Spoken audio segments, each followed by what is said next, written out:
Hi, and welcome to injeb, a 4-week open online course on human reproduction, natural journey towards fertility, and reproductive biology with a hint on education about intimacy.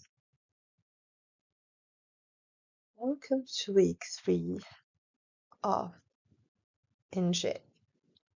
This week is about medical solutions to infertility, going from medication to assisted reproductive technologies.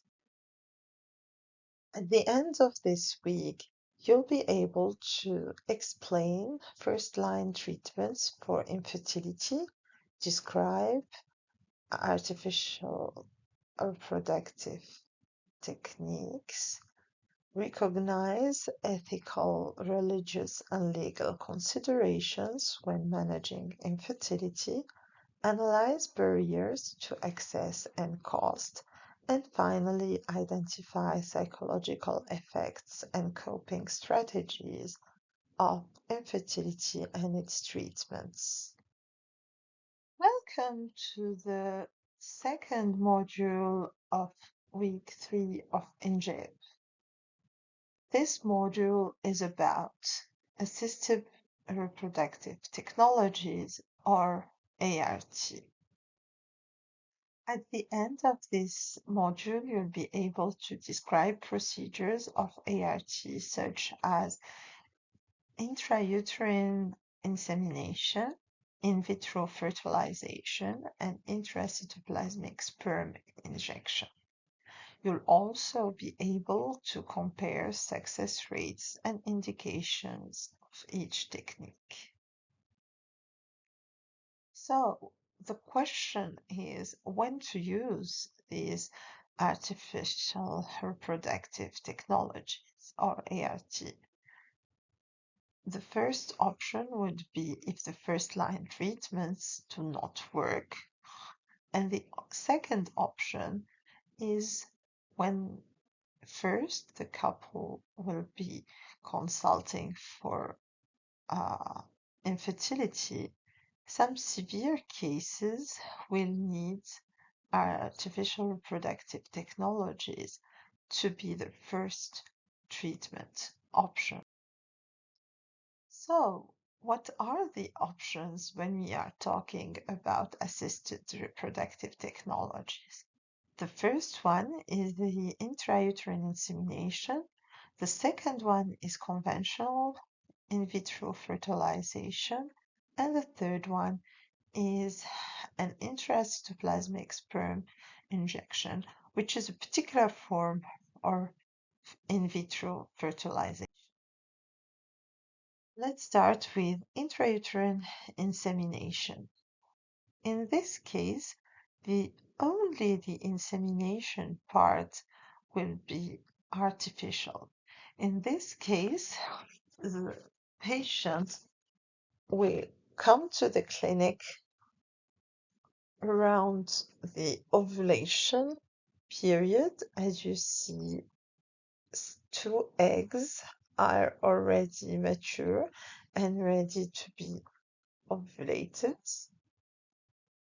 And on that day, the male partner will give some semen that will be cleaned, enhanced, and analyzed.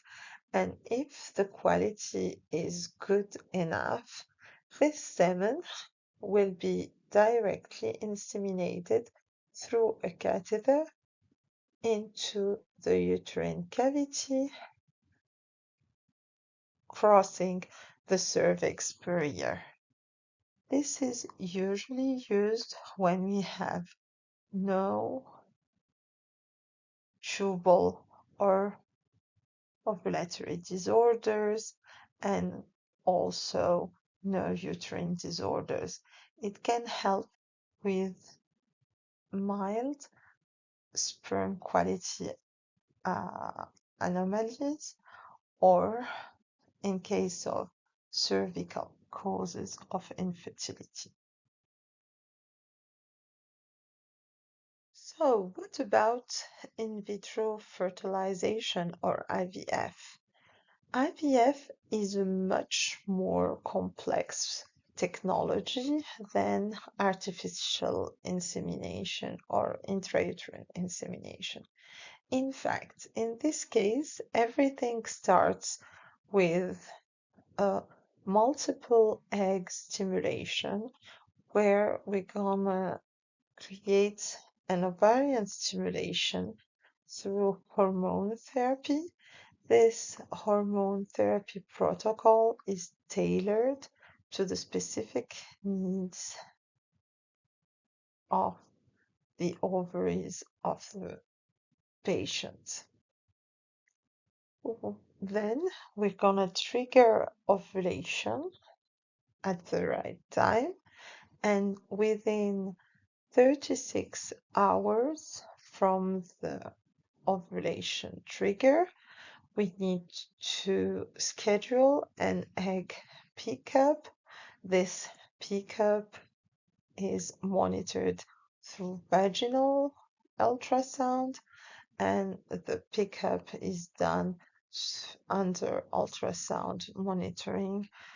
The eggs are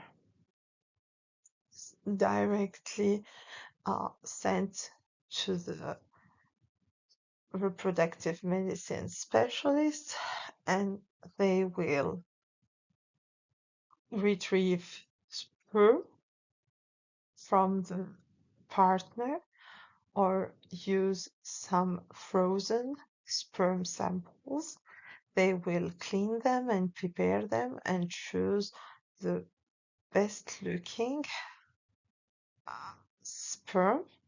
Then they will fertilize the egg in vitro, where several sperm cells will try to enter the egg, and the fertilization will lead to embryo development. And at certain stage of embryo development, either day 3 or day 5, we're gonna replace the embryos into the uterine cavity using a system that is similar to what we usually do when we do intrauterine insemination. This will be done under ultrasound monitoring most of the time, and in some cases of hyperstimulation, we might retrieve a lot of eggs. These eggs will be frozen either at the stage of egg or after fertilization in vitro, and will be then freezing embryos and transferring them in a consecutive cycle, or when the conditions will be the best to get a pregnancy. Final technique is the intracytoplasmic sperm injection, or ICSI.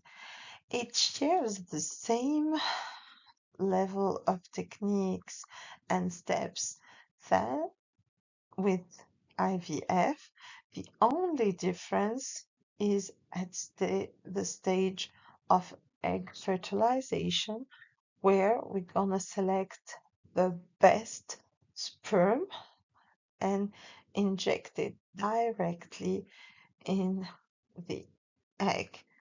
We have also the option of freezing the eggs or freezing the embryos if there was an excess of stimulation or there is an issue with the mother's health.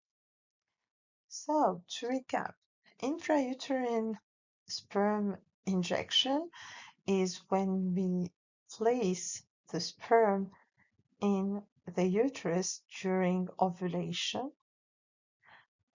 IVF, or in vitro fertilization, starts with uh, hormonal stimulation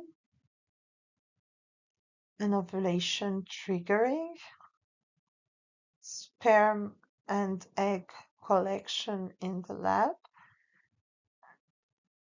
in vitro fertilization, where several sperm are in contact of the egg, mimicking natural fertilization, and finally embryo transfer, either fresh embryo transfer or frozen embryo transfer. The final ART technique is ICSI, intracitoplasmic sperm injection, where following the same steps as IVF, we will put and select only one sperm that will be injected into the egg.